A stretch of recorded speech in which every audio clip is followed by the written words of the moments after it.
Hello guys, dito po tayo sa Timunan. Pahinga muna tayo, pag-relax. Nakakantok din magbiyahe pag ganitong mainit pa.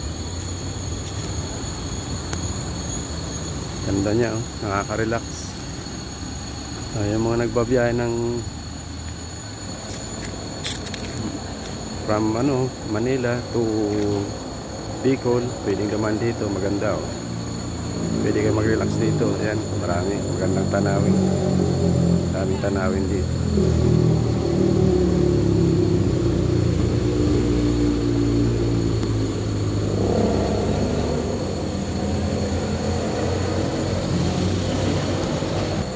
Ayan siya, oh. Ganda ng nature dito. Talagang iningatan nila yung mga ng kalikasan, talagang hindi na sinisira, iningatan talaga, oh. Ganda.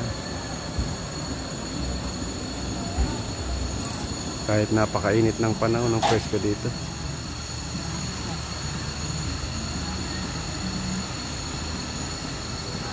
Kahirap magbiyahe guys, mag-isa lang, from Bicol to Bulacan.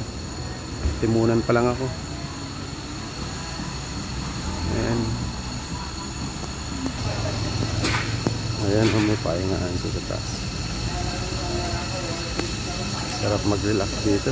Ayan, oh. Yung mga siya, parang cottage. Kubo ba? Ayan, may kainan. Sarap din dito mag-stop over. First time ko rito. Kasi baga, hindi naman ako kasi minto talaga, eh. Diretso lang ako. Trinay ko lang kasi iingihin na talaga ako. Ayan. Mga mahilig sa tusok-tusok, mayroon din dito.